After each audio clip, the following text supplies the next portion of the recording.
Esa es la tercera plática. Esta se llama No predestinación ni salvo siempre salvo. Esa es la tercera oportunidad que podemos platicar sobre el punto para refutar una doctrina que está muy difundida últimamente en la iglesia y que está tomando cada vez más auge y muchos adeptos, por desgracia. Recordemos que estamos en tiempos finales, en tiempos de apostasía, en tiempos en que surgirán muchas falsas doctrinas. Ya lo estamos viendo, ya lo estamos viviendo. Estamos en tiempos en que a la gente le gusta oír un evangelio facilito, diluido, ligero, sin salvación, pero sin santidad, sin arrepentimiento, sin pagar el precio de la entrega del control de la vida a Cristo, sin renunciar al pecado. Solo la gente desea solamente escuchar de bendiciones, cosas agradables, promesas de salud, de prosperidad, de éxito. Ya llegaron estos tiempos que dice segunda a Timoteo 4, 3 y 4, vamos a pedirle a mi hijo que nos haga el favor de proyectar segunda Timoteo 4, 3 y 4. Dice, porque vendrá tiempo.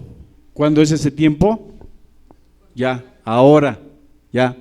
Cuando no sufrirán la ¿qué? La sana doctrina, sino que teniendo comezón de oír, se amontonarán maestros conforme a sus propias concupiscencias. Nada más prenden la televisión y van a ver. Y el 4, por favor. Y apartarán de la verdad el oído y se volverán a las fábulas. ¿Quiénes creen que ya estamos en esos tiempos? ¿Sí? Creo que casi todos, ¿no? O todos. Y esa doctrina de la predestinación por Dios para la salvación o perdición de las personas, y que la salvación no se puede perder, fue propuesta y divulgada hace muchos siglos, no tomó auge sino hasta el siglo XX, hasta hace pocos años que empezó realmente a ser creída por mucha gente y por denominaciones enteras, relativamente poco tiempo. Y por desgracia ahora tiene mucha aceptación, es creída por denominaciones enteras y cada vez hay un mayor porcentaje de gente que cree estas enseñanzas. Pero los cristianos tenemos que contender por la fe que una vez fue dada a los santos. Y estas enseñanzas que con sólidas bases bíblicas hemos estado refutando, forman parte del calvinismo, la predestinación de unos hombres para salvación, otras para perdición, y el salvo siempre salvo, aunque vivas y mueras hundido en el pecado, forma parte del calvinismo, y es lo que hemos estado refutando. Y nos quedamos en la última plática, la semana anterior, estudiando sobre la doctrina calvinista de la depravación total del ser humano, y esta tiene básicamente 3 puntos. Que el hombre no redimido, el hombre por sí mismo es incapaz de hacer 3 cosas: arrepentirse, incapaz de tener fe en Cristo para la salvación e incapaz de buscar a Dios.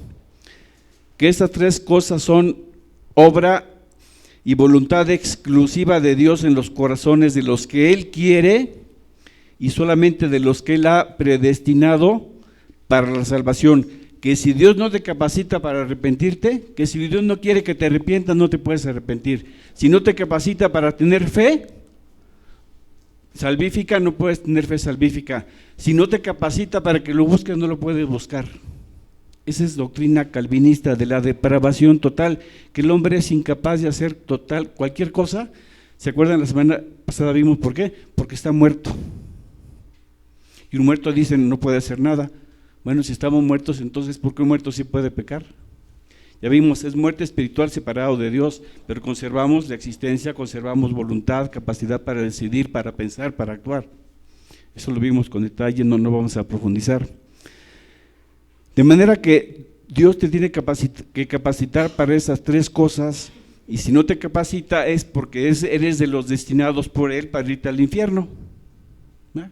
Dios a uno arbitrariamente tú para el cielo, tú para el infierno, tú para el cielo, tú para el infierno, ¿sí? ¿Por qué a él se le ocurrió? Si la Biblia dice que Dios no hace distinción de personas, ¿ustedes creen que un Dios justo pueda hacer eso? Obviamente no. De manera que los que están señalados previamente por Dios para perdición son los réprobos, y los que están señalados para la salvación son los electos. Sin embargo, estas tres cosas que los calvinistas niegan que el hombre puede hacer, son tres cosas que Dios nos ordena que hagamos. Lo vimos con detalle hace un domingo. Dios nos ordena buscar a Dios, arrepentirnos y tener fe en Cristo para salvación. ¿Cómo es posible que Dios nos invita a algo? Haz de cuenta que yo te invito a una fiesta, pero te digo, te invito, pero no te voy a dejar entrar. ¿Qué pensarían? Que estoy loco, obviamente. Te invito, pero no quiero que vengas. ¿Esa es invitación? No, pero la Biblia dice que invita a todos a la salvación. Dios no hace distinción de personas. Si le hiciera, sería un Dios injusto. De manera que vimos que el calvinismo afirma que el hombre es incapaz de arrepentirse si Dios no le da arrepentimiento, que este es 100% obra de Dios en el corazón de la persona, pero nadie se puede arrepentir por sí mismo, nadie tiene la capacidad de hacerlo. Entonces, ¿por qué por qué la Biblia dice que Dios no quiere que ninguno perezca en el infierno, sino que todos procedan al arrepentimiento? ¿Y todos qué significa? ¿Estás excluido? ¿Quién está excluido? Nadie. También dice en Hechos que Dios manda a todos los hombres que se arrepientan. Hechos 17:30, por favor. Pero Dios, habiendo pasado por alto los tiempos de esta ignorancia, ahora, ¿qué? Dice, aconseja, recomienda, sugiere, ¿o qué? Manda. ¿Es una qué? Es una orden. ¿De quién? Del Todopoderoso. A algunos hombres, ¿así dice? A todos los hombres menos en México. ¿Así dice? No, en todo lugar que se arrepientan. Entonces nos manda, nos ordena, y además es su deseo. Ahora resulta que quiere, pero no quiere. ¿Saben que hay personas con esa mentalidad en el mundo? ¿Sí? ¿Y saben cómo se le llama a una persona que piensa así? Ambivalente. Y la ambivalencia es parte de la esquizofrenia. ¿Ustedes saben que un esquizofrénico es un ambivalente? Que quiere pero no quiere. Quiero que gane el América, pero quiero que pierda. Quiero que ganen los Pumas, pero no quiero. ¿Eso cómo se llama?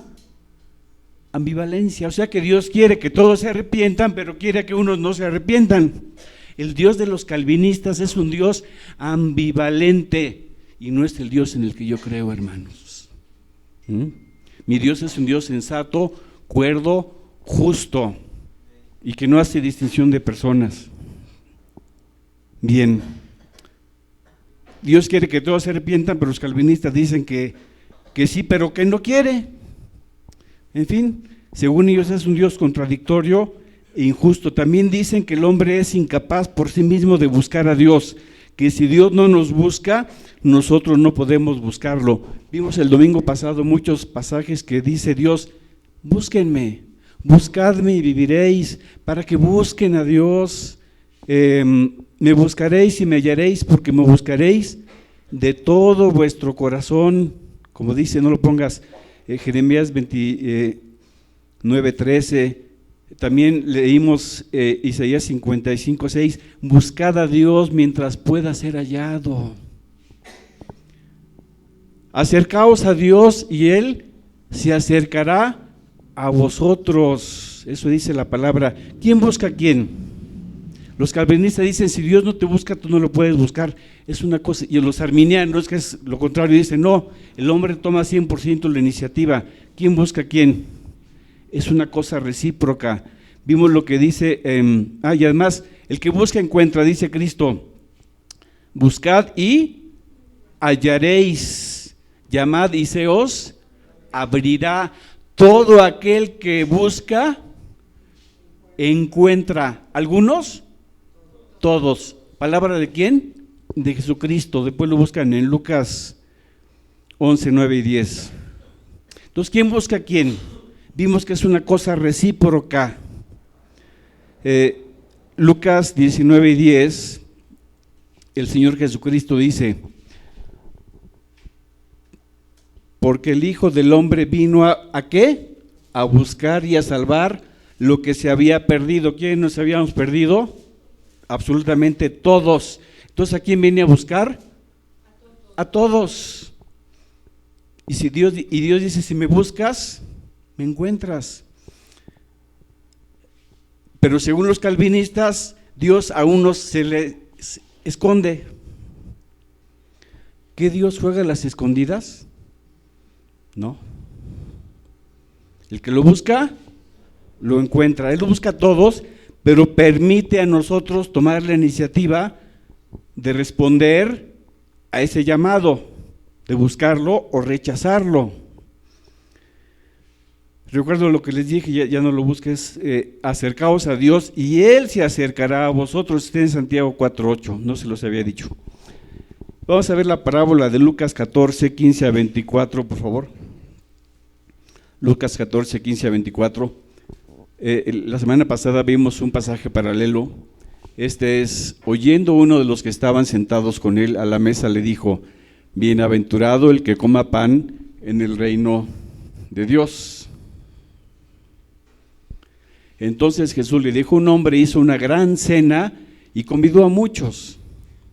Y a la hora de la cena envió a sus siervos a decir a los convidados: venid, que ya todo está preparado. Y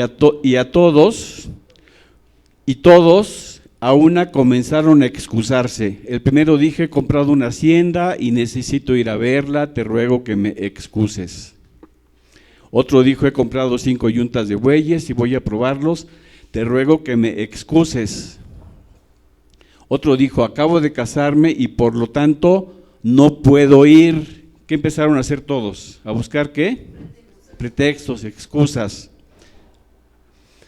Vuelto el siervo hizo saber estas cosas a su señor. Entonces, enojado, el padre de familia dijo a su siervo: ve pronto por las plazas y por las calles de la ciudad y trae acá a los pobres, a los mancos, a los cojos, a los ciegos. Y dijo el siervo: Señor, se ha hecho como mandaste y aún hay lugar.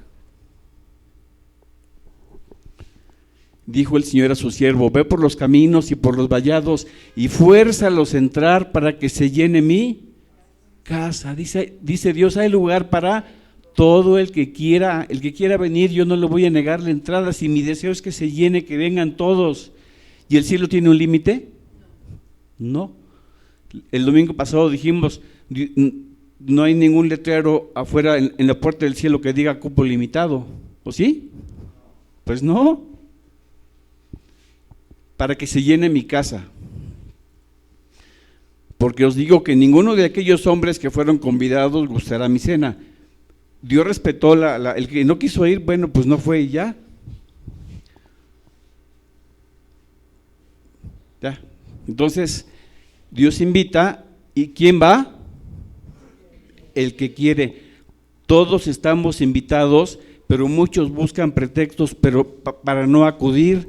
Yo creo que todos hemos escuchado esto y algunos lo decíamos antes cuando éramos incrédulos: no tengo tiempo para Dios, estoy muy ocupado, tengo mucho trabajo, a mí esas cosas de Dios no me interesan. Hay gente que me lo ha dicho cuando he pretendido evangelizarla. ¿A ustedes también? No, a mí eso no me interesa. No es mi prioridad. Imagínense, lo que debe ser lo número uno, no lo tienen como prioridad. Ya cuando sean del infierno se van a dar cuenta demasiado tarde que era su prioridad. Y van a estar lamentándose tardíamente de haber desperdiciado esa oportunidad. Tengo cosas más importantes que hacer.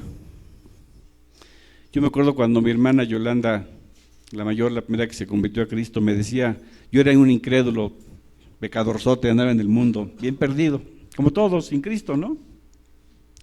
Me decía: Jesús, lee la Biblia. ¿Yo qué voy a andar leyendo la Biblia?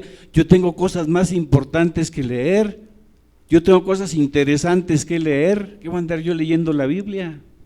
Lo que es tener la mente entenebrecida, ¿verdad? No se ve ni lo que decía, pero bueno.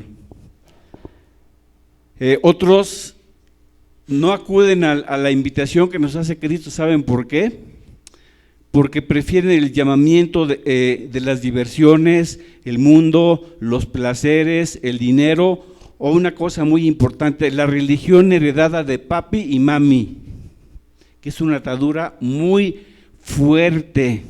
Le he presentado a personas el Evangelio con la Biblia. No, yo no puedo aceptar eso. ¿Por qué? Porque yo ya tengo mi religión. ¿Les han dicho a ustedes? Ya tengo mi religión, esa es otra religión, yo no puedo aceptar eso. ¿De dónde viene la palabra religión? Religare, atare, equivale a estar atado, ligado, como encadenado a un muro. Llega Cristo y te extiende los brazos y te dice, ven a mí. No puedes, ¿por qué? Porque estás atado, encadenado a tus tradiciones y no puedes ir, lo rechazas. Otros se aferran a sus ídolos, como una señora vecina que tenemos que es súper archirrecontra aferrada a la religión tradicional. Mi esposa y yo le presentamos el Evangelio, según yo, con mucha claridad, con la Biblia, con pasajes contundentes donde dice Cristo, yo soy el camino, la verdad de la vida, y nadie viene al Padre sino por mí, porque solamente hay un Dios y un solo mediador entre Dios y los hombres, Jesucristo. Muchos pasajes del Evangelio, pero bien presentado, creo yo. Y cuando yo pensé que le estaba cayendo el 20, cuando terminamos de presentarle el mensaje, ¿saben qué nos dijo? Bueno, qué bueno que tú ya encontraste tu camino al cielo, yo tengo el mío, que es María. ¿Qué les parece? Bueno, ¿hacia dónde va? Se va a dar cuenta muy tarde, a ver si la puede salvar. O sea, no acepta la invitación porque están atados, ponen sus pretextos, otros pretenden ser sus propios salvadores. Yo, ¿para qué quiero a Cristo? Soy demasiado bueno. Yo nunca le he hecho mal a nadie, yo hago obras buenas, yo nunca he matado, yo nunca he robado. ¿No conocen gente así? Tal vez algunos de ustedes estaban en esa condición. Pretenden ser sus propios salvadores. La justicia propia es de los peores enemigos de la salvación. Por eso Cristo les decía a los líderes religiosos de su tiempo, las prostitutas y los publicanos, que eran unos ladrones sinvergüenzas, van por delante de ustedes al reino de los cielos. ¿Por qué? Porque al menos las prostitutas y los publicanos tenían conciencia de su maldad. Otros porque no aceptan a Cristo porque temen el rechazo social o familiar. No es que si me hago cristiano evangélico, mi mami se va a enojar. Mis cuates me van a decir aleluya, me van a rechazar, mi novia me va a dejar. Oye, que te rechace cualquiera, pero que te acepte Cristo. Por favor, pues hay prioridades. Que te rechace el mundo. Maldigan ellos, pero bendice tú. Creo que Salmo 109, 28, luego lo buscan. Bien, otros prefieren el llamamiento del pecado. Porque no envió Dios a su Hijo al mundo para condenar al mundo, sino para que el mundo sea salvo por él. El que en él cree no es condenado, pero el que no cree ya ha sido condenado porque no ha creído en el nombre del unigénito Hijo de Dios. Y esta es la condenación, que la luz vino al mundo y los hombres amaron más las tinieblas que la luz porque sus obras eran malas. Entonces, ¿qué es lo que los hace rechazar la invitación a la salvación? El pecado, el aferrarse a su pecado, a ver si su pecado les va a dar la salvación. De manera que hay muchos llamamientos, el llamamiento de la tradición religiosa, el llamamiento de los ídolos, el llamamiento del pecado, el llamamiento de la sociedad, cualquier otro llamamiento que te está dando, pero tenemos un supremo llamamiento. Filipenses 3, 14, por favor. Prosigo a la meta, al premio supremo. ¿Al premio del qué? Supremo. ¿Qué? Llamamiento de Dios en Cristo Jesús.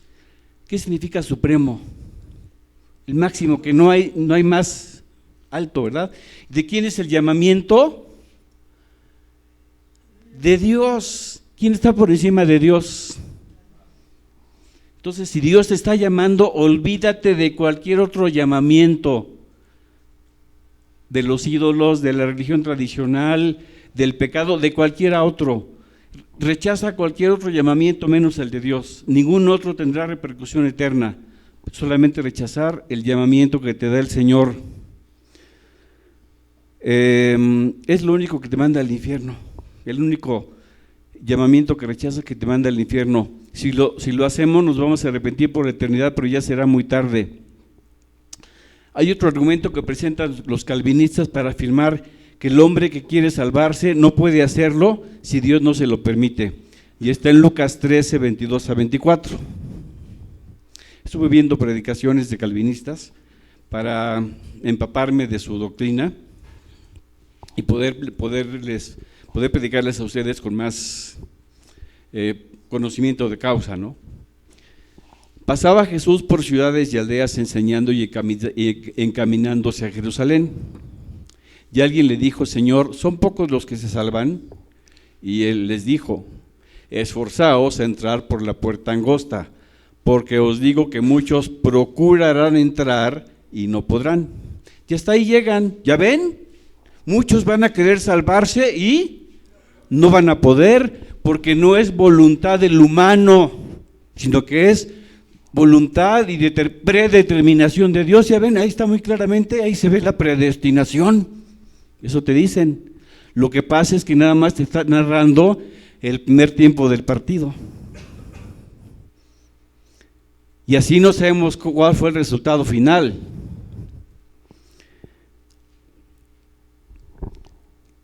Por eso surgen las falsas doctrinas, por interpretar los textos de manera incompleta y sacados de su contexto. Más adelante vemos por qué algunos quisieron entrar y no pudieron. Vamos a leer ahora del 25 al 27 de ahí mismo, por favor. Vamos a ver por qué no pudieron entrar. Después que el padre de familia se haya levantado y cerrado la puerta, y estando fuera empecéis a llamar a la puerta diciendo: Señor, Señor, ábrenos. Él respondiendo os dirá: no sé de dónde sois. Entonces comenzaréis a decir: delante de ti hemos comido y bebido, y en nuestras plazas enseñaste. O sea, equivale a decir: Señor, si yo participaba de la Santa Cena, yo tomaba el pan y el vino, y en nuestras plazas enseñaste. Señor, yo iba a una iglesia cristiana, ahí donde se enseñaba tu palabra, ¿cómo que no voy a entrar? Pero os dirá: os digo que no sé de dónde sois, apartaos de mí todos vosotros, ¿qué? Hacedores de maldad. ¿Quién quiere entrar al cielo? Pues mucha gente. Y si le preguntas a 100 personas en la calle, casi el 100% te van a decir que quieren. Pero estos, ¿por qué no van a poder entrar? ¿Porque Dios no quiere?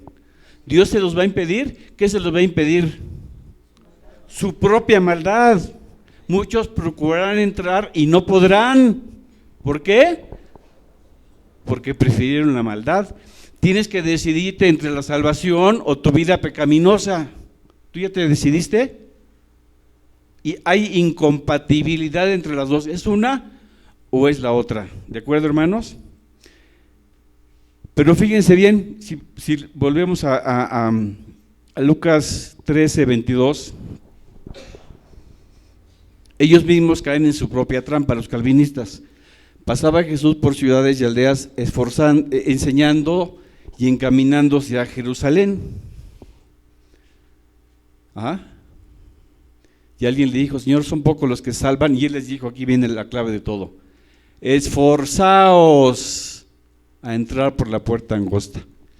Entonces, ¿hay esfuerzo humano o no? ¿El humano tiene que poner de su parte para salvarse o no? Los calvinistas dicen que no. Cristo dice esforzaos. Yo le creo más a Jesucristo que a Calvino o que a Agustín de Hipona, el creador de la famosa y venenosa doctrina de la predestinación. Esforzaos.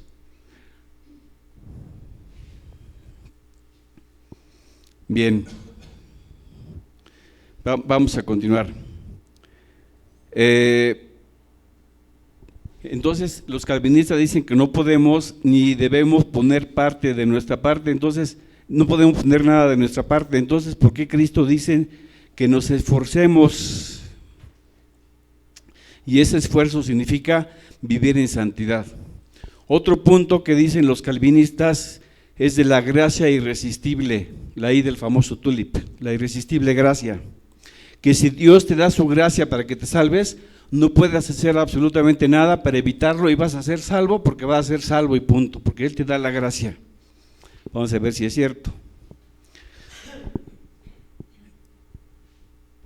Y entonces esto te lleva a que el salvo siempre es salvo, porque si Dios ya te destinó para la salvación, si un predestinado para la salvación se pierde, sería como un fracaso para Dios, y Dios no puede tener fracasos.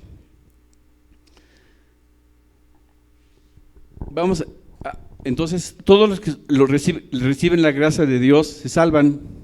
¿Será cierto? Tito 2:11, por favor. ¿Para quién es la gracia de Dios? Porque la gracia de Dios se ha manifestado para salvación a todos los hombres. Quiere decir que entonces toda la humanidad se salva. ¿Sí? ¿Toda la humanidad se salva? No, Dios te da su gracia, pero ¿es una gracia resistible o irresistible? Dios te da su gracia, pero nosotros somos los que podemos resistirla. Entonces, ¿la gracia irresistible existe? No, porque la gracia está para todos, disponible para todos. Lo que pasa es que muchos se resisten. Se puede resistir, ellos te dicen, tú no puedes resistirte al Espíritu Santo. Hechos 7:51. Esteban, lleno del Espíritu Santo, dice la palabra, le dijo a los que no quisieron creer: duros de cerviz e incircuncisos de corazón y de oídos, vosotros que resistís siempre al Espíritu Santo, como vuestros padres, así también vosotros. De manera que al Espíritu Santo se le puede resistir o no. Por supuesto que sí. ¿Existe la gracia irresistible? Claro que sí. Dios invita, pero no fuerza, exactamente. También dice el calvinismo que la misericordia de Dios está limitada solamente a algunos privilegiados y que no está disponible para todos. ¿Qué les parece? Pero qué mentira. ¿Pero qué dice Romanos 11:32? Porque Dios sujetó a todos en desobediencia para tener ¿qué? Misericordia de todos. Entonces, ¿la misericordia está limitada para unos cuantos? ¿Recuerdan lo que vimos el domingo pasado? Que el calvinismo afirma que la misericordia de Dios es estrecha. Yo he escuchado predicaciones de calvinistas que dicen eso. ¿No les parece una blasfemia? Cuando dice el Salmo 108 que la misericordia de Dios es más grande que los cielos. ¿Recuerdan cuánto tardaríamos en atravesar el universo conocido de un extremo a otro? Lo vimos el domingo pasado, 22,000 millones de años a la velocidad de la luz. Y la misericordia de Dios es todavía más grande. Y todavía estos cabeza de piedra, dice de chorlito, dicen que la misericordia de Dios es estrecha. Hermanos, a mí esto me enoja, me da una ira santa de veras. Yo no sé ni qué decir. Ya me enojé. Pero bueno, tenemos que seguir adelante. También te sacan este verso, Juan 6:44, por favor.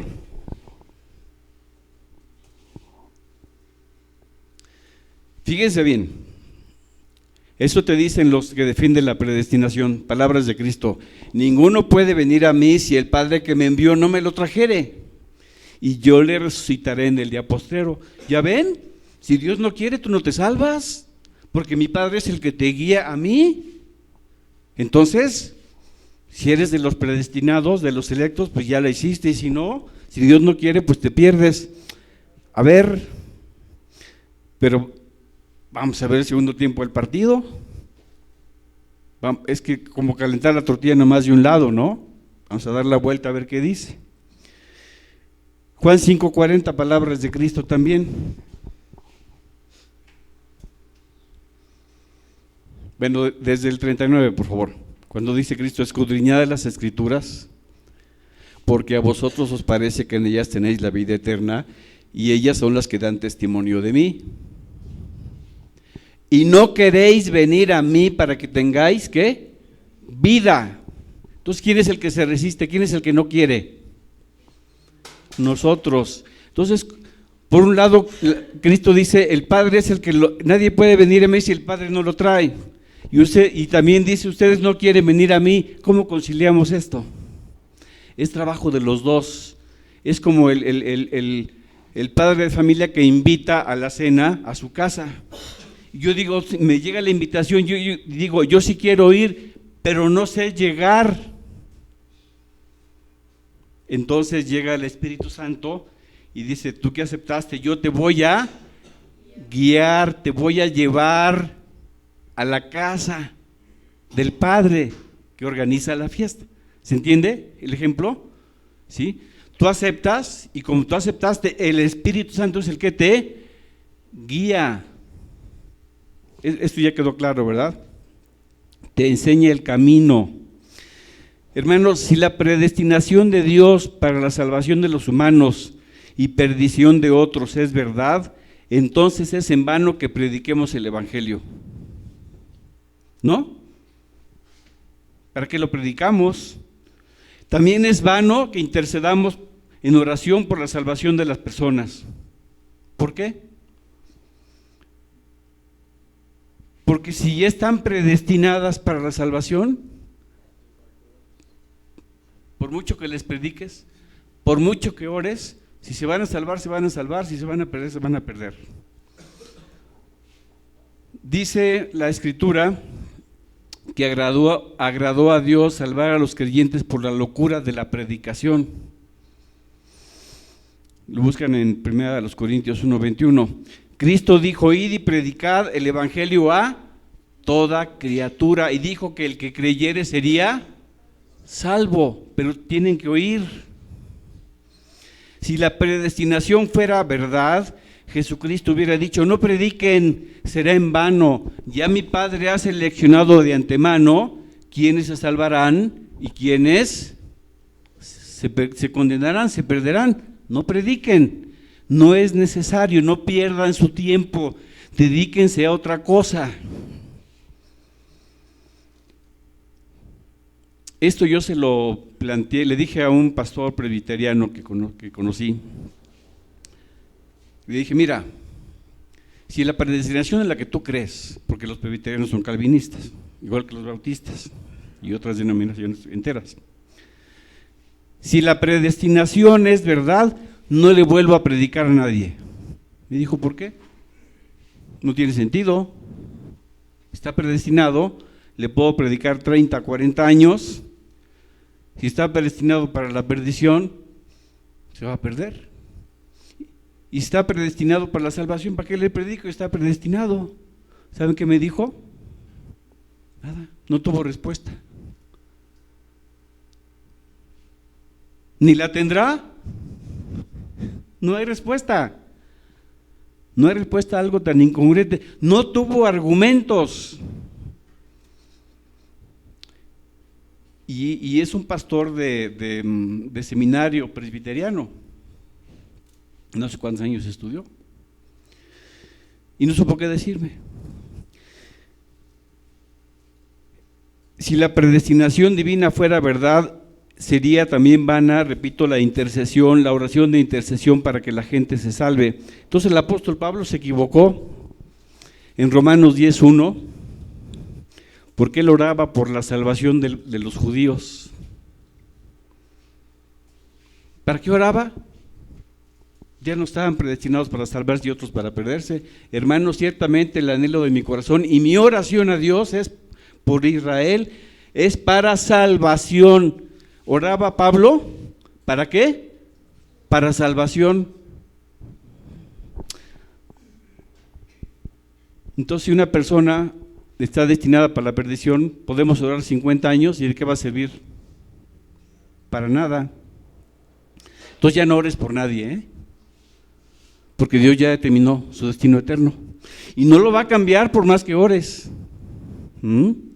¿Están de acuerdo? ¿Existe o no la predestinación? No, no existe.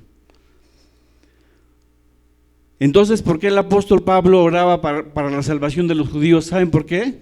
Lo voy a decir sarcásticamente, Porque el apóstol Pablo nunca tuvo oportunidad de enterarse que un día un varón llamado Agustín de Hipona, conocido como San Agustín, y Juan Calvino, un día vendrían a corregirle la plana al Espíritu Santo que lo inspiraba a Pablo, y a decir estos señores, Agustín de Hipona en el siglo IV y Juan Calvino en el XVI, que existe la predestinación. Le corrigieron la plana al Espíritu Santo, ¿cómo la ven? Pero como el apóstol Pablo nació antes que estos señores, pues tuvo que escribir que había que interceder en oración para la salvación de las personas. Entonces, Cristo se equivocó cuando nos dijo, vayan y prediquen el Evangelio.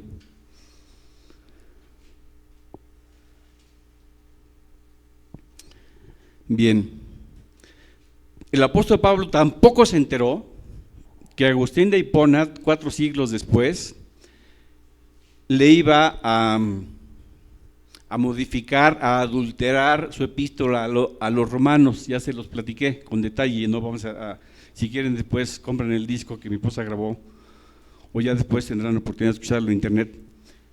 Cuando el apóstol Pablo escribe en Romanos 8, predestinó, no dice predestinó, la palabra prorizo dice, ¿recuerdan? Convocó o invitó, es lo que quiere decir.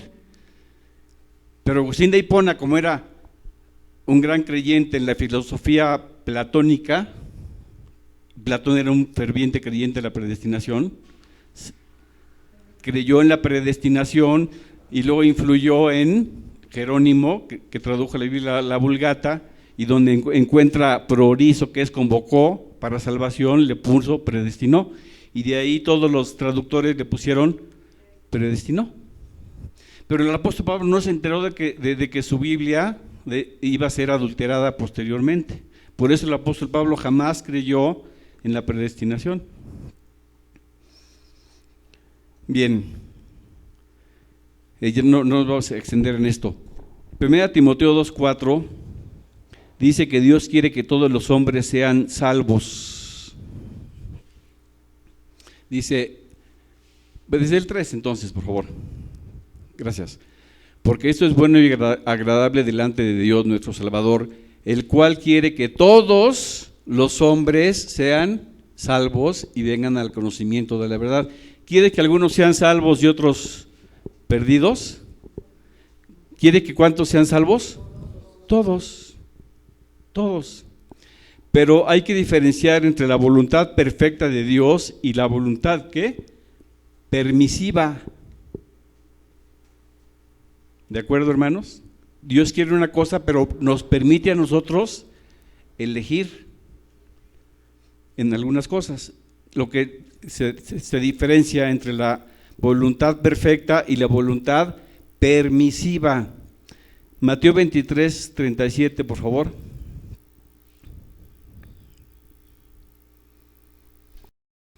Palabras de Jesucristo cuando ora y se lamenta y hasta lloró por Jerusalén. Dice Jesucristo: Jerusalén, Jerusalén, que matas a los profetas y apedreas a los que te son enviados.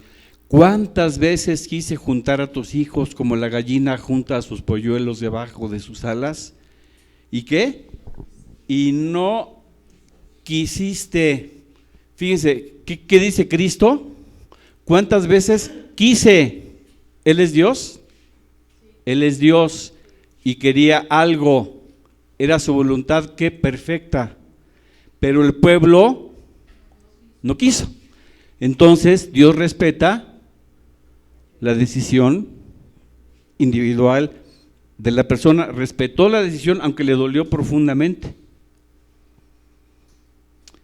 Veamos un pasaje controversial, Romanos 9:18, por favor.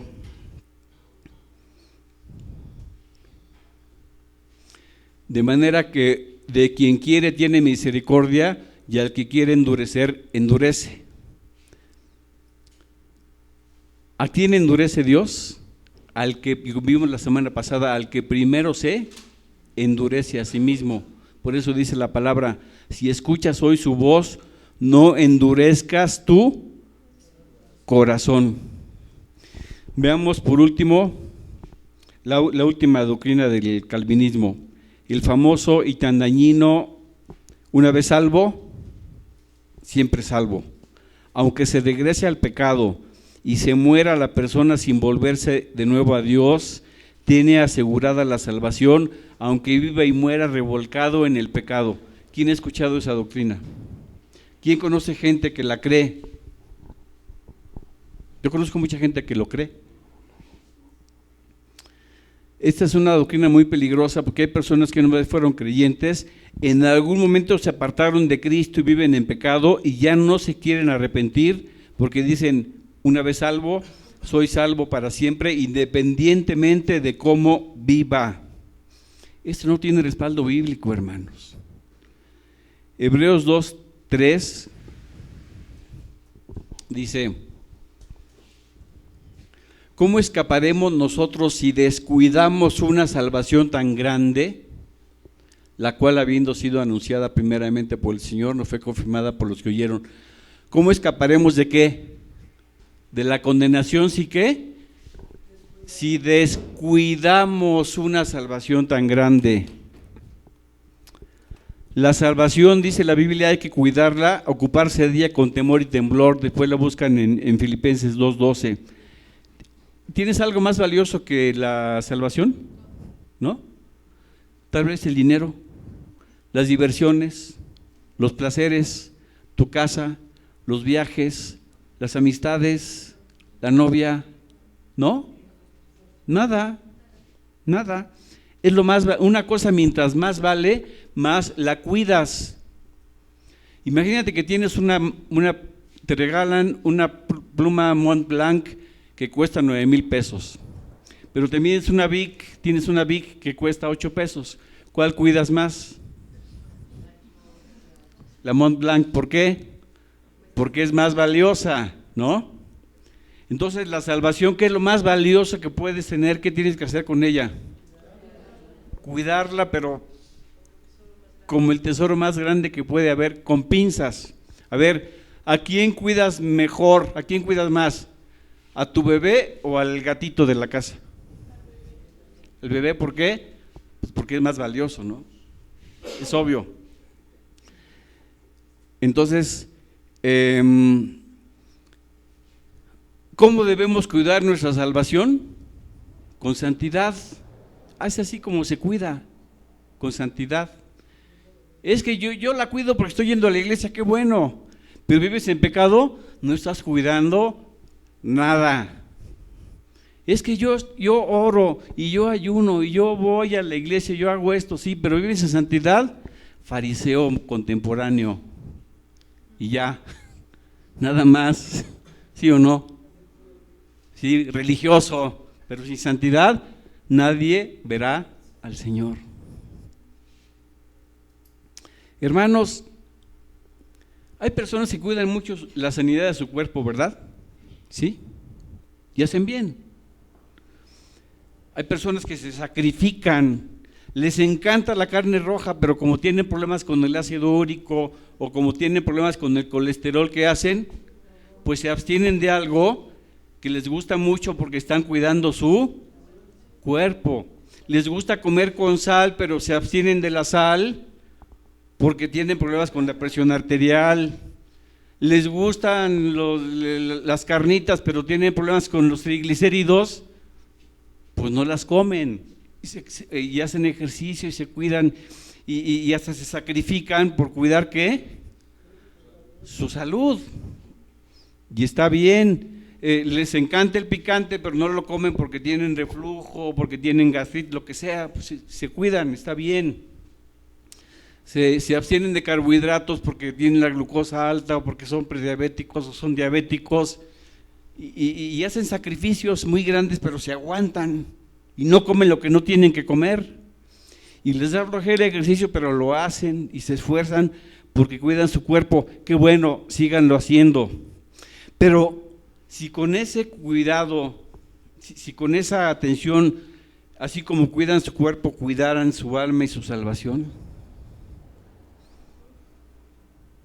No está mal que cuides tu cuerpo, pero tu alma y tu espíritu.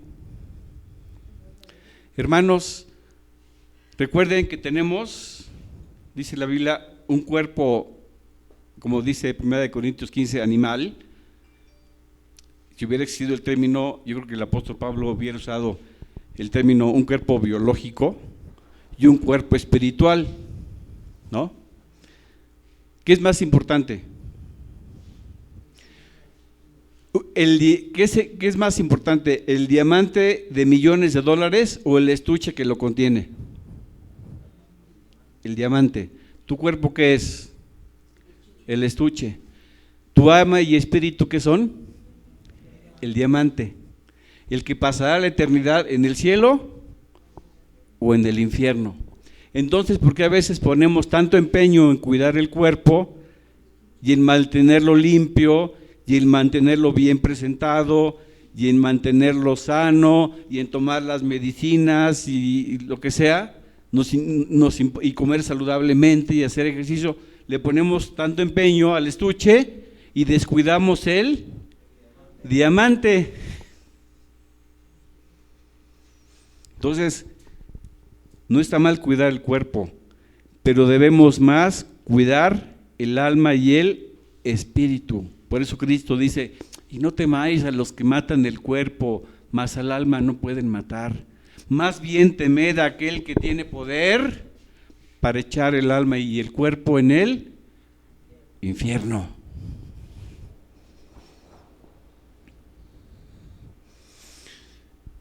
Es lo más valioso, lo que más debemos cuidar, hermanos. Está bien que cuides tu dinero, que cuides tu salud, que cuides tu casa, que cuides tu libertad, pero una persona puede perder todo: dinero, casa, libertad, salud, la vida física, lo que sea. No tendrá consecuencias eternas, pero por favor, hay una cosa que jamás debes perder: tu salvación, tu alma. Cuídala con temor y temblor, como dice Filipenses 2:12. La doctrina del salvo siempre salvo tiene, como ya vimos en otra ocasión, su raíz en la equivocada doctrina de la predestinación, porque los que defienden esta creencia dicen que si Dios ya te destinó para la salvación, ni aun tu pecado reiterado puede modificar esa predestinación. Según ellos, la apostasía no puede existir. El que está con el Señor lo estará desde que aceptó a Cristo hasta la eternidad. Y la apostasía no existe, pero la Escritura dice que en los postreros tiempos algunos apostatarán de la fe. ¿Qué significa apostatar? Apartarse de Cristo, exactamente, apartarse. También dice, 2 Tesalonicenses 2:3, que antes de que viniera el Señor, nadie os engañe de ninguna manera, porque no vendrá sin que antes venga la apostasía y se manifieste el hombre de pecado, el hijo de perdición. Vendrá una ¿qué? Una gran apostasía. Hebreos 3:12, por favor.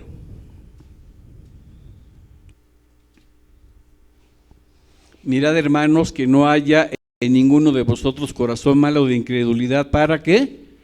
Apartarse del Dios vivo. ¿A quién le está hablando el autor de la epístola? ¿A incrédulos o a creyentes? A creyentes. Ninguno de ustedes se vaya a apartar. ¿Por qué? ¿Por qué les tiene que advertir? Porque es posible estar alguna vez y apartarse. El apóstol Pablo mismo sabía que él, si no se cuidaba, podía caer en la apostasía. Primera a los Corintios 9:27, por favor. Primera a los Corintios 9:27. Dice, sino que golpeó mi cuerpo, no quise que se tiene que dar latigazos como en los monasterios, ¿verdad? Sino que lo pone bajo, su carne la pone bajo disciplina de su espíritu, no deja que su carne se enseñoree de él, sino que golpeo mi cuerpo y lo pongo en servidumbre, no sea que habiendo sido heraldo para otros, mensajero de las buenas nuevas de salvación, yo mismo venga a ser eliminado por no haber puesto mi cuerpo, mi carne, en disciplina. Dijo el apóstol Pablo, si yo mismo no me cuido, yo mismo voy a ser eliminado, perdido. ¿Creía el apóstol Pablo en el salvo siempre salvo? Obviamente no. Entonces quiero que analicemos algunas de los argumentos que te presentan los defensores de la creencia de la perseverancia de los santos, así le llaman a la P de Tulip, del salvo siempre salvo, y vamos a ver que los argumentos que te presentan se pueden deshacer tan fácilmente como un cubo de hielo en un recipiente de agua hirviendo, así, pero fácil. El principal argumento que yo he visto que te presentan esos calvinistas son las palabras de Cristo, Juan 10, 27 y 29. Dice Jesucristo, mis ovejas oyen mi voz y yo las conozco y me siguen y les doy vida eterna y no perecerán jamás, ni nadie las arrebatará de mí. Hasta ahí. Nadie las arrebatará de mi mano. ¿Ya ven? Salvo siempre salvo. Nadie te puede arrebatar de la mano de Dios. Pero aquí vamos a ver que hay varios aspectos, hermanos. Juan 10, 14, por favor, palabras también de Jesucristo. Dice, mis ovejas oyen mi voz, yo las conozco, me conocen, me siguen, yo les doy vida eterna y nadie las arrebatará de mi mano, no perecerán jamás. Pero hay varias condiciones que sus ovejas cumplimos. Dice Cristo exactamente, yo soy el buen pastor y conozco a mis ovejas y las mías me conocen. Entonces, Cristo con esto nunca quiso decir que la salvación no se pierde. Cuando dijo, mis ovejas nadie las arrebatará de mi mano, nunca quiso decir que la salvación no se pierde, se haga lo que se haga y aunque se viva y se muera en pecado, y que la salvación es incondicional. Desglosemos el pasaje, dice, mis ovejas oyen mi voz. ¿Qué significa oyen? Que la obedecen, exactamente, que la obedecen. Y yo las conozco. Pero ¿qué les va a decir a los condenados? Apartaos de mí, no os conozco, hacedores de maldad. ¿Ustedes creen que un hacedor de maldad es oveja de Cristo? No. Yo soy vicioso, sí, ya nunca voy a salir de la marihuana y de la cocaína, pero ya acepté a Cristo, yo puedo morirme así, me voy al cielo, tengo 10 amantes, yo asalto bancos, porque como ya acepté a Cristo, pues ya soy salvo, salvo siempre salvo. Esa no es oveja. ¿Esa es oveja? Ahora fíjense bien, mis ovejas, ¿qué habla? ¿De qué? De pertenencia. Yo las conozco y me siguen. ¿Qué significa me siguen? Me obedecen, van por donde yo les digo, las voy dirigiendo. Además, seguirlo es, me imitan. Si alguno quiere venir en pos de mí, niéguese a sí mismo, tome su cruz y sígame cada día. Durante 3 años nada más, ¿no? Cada día, ¿qué significa? Desde que lo aceptaste hasta el último día que estás en la tierra. Entonces, mis ovejas habla de pertenencia. Gálatas 5:24, por favor. ¿Cómo sabemos si somos de Cristo o no? Pero los que son de Cristo han crucificado la carne con sus pasiones y deseos. ¿Qué hemos hecho los que somos de Cristo con nuestras pasiones sexuales desordenadas? Están crucificadas. ¿Qué hemos hecho con nuestro vicio por la cocaína? Echado fuera. Por el alcohol, por el dinero ajeno, por la porno, por lo que sea, ha quedado fuera de tu vida. Si eres de Cristo, si realmente eres su oveja, si te mantienes en esa línea, nada te va a arrebatar de las manos del Señor.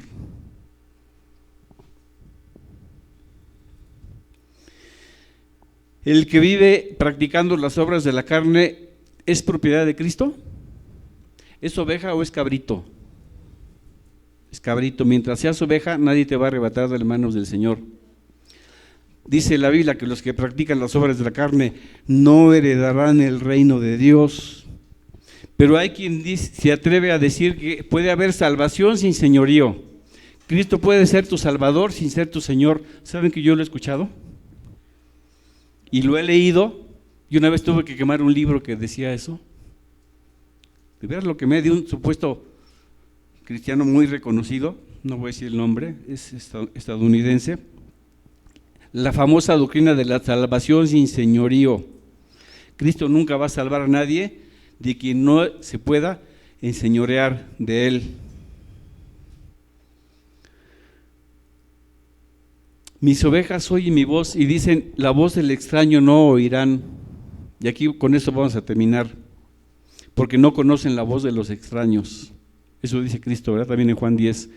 ¿Ustedes creen que esas mega iglesias de lobos rapaces, que ustedes ya saben quiénes son, que se la pasan diciendo de la prosperidad, que se la pasan hablando un montón de blasfemias, herejías y mentiras, y aullando, yo diría aullando, no predicando, porque los lobos aullan, y la gente amén y aleluya, y la aplauden y los admiran?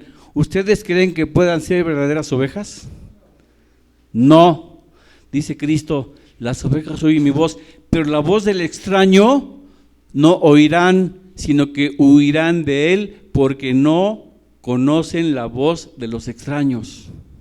Yo pienso que los lobos rapaces pastorean congregaciones de cabritos, no de ovejas.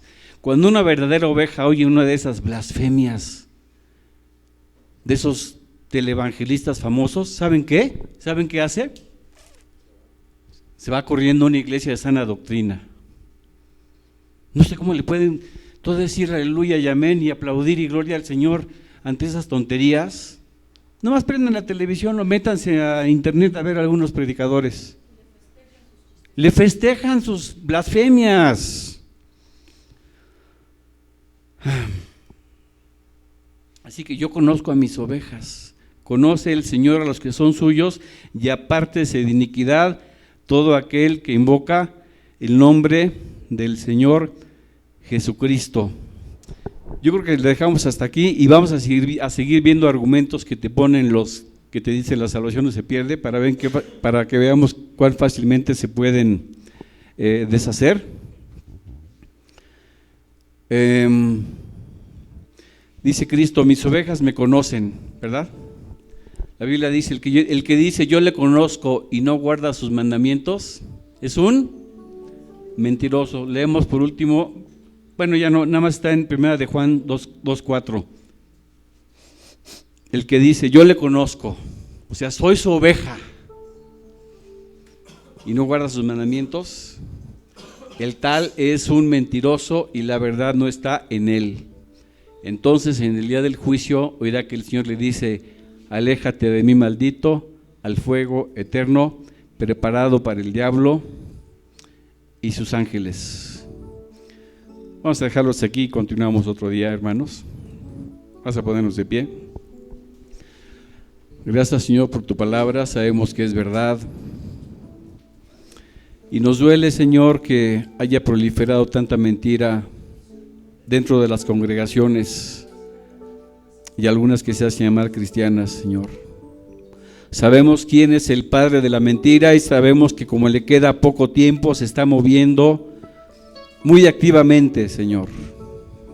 Pero es profecía que tú nos has dado que en los últimos tiempos se levantarían muchos falsos profetas y engañarían a muchos. Son tiempos que estamos, por desgracia, ya viviendo, Señor. Los tenemos ante nuestros ojos. Pero te pedimos que nos hagas heraldos de la verdad, que está muy clara en tus escrituras, Señor. No permitas que nunca caigamos en el engaño, que nunca nos apartemos de la fe y que creamos tu verdad tal y como está escrita. Y ayúdanos, Señor, para los que están en el engaño, podamos ser instrumentos tuyos para que abran los ojos, Señor, para que salgan de ese engaño. También bendice a esos lobos rapaces que sean movidos al arrepentimiento para que empiecen a predicar tu verdad y no sean instrumento de Satanás para perdición de tanta gente, Señor. Te pedimos que nos des la oportunidad de seguirnos reuniendo para estudiar este tema tan importante, y a ti te damos toda la honra y toda la gloria en el nombre de Cristo Jesús, nuestro gran Dios y Salvador. Amén.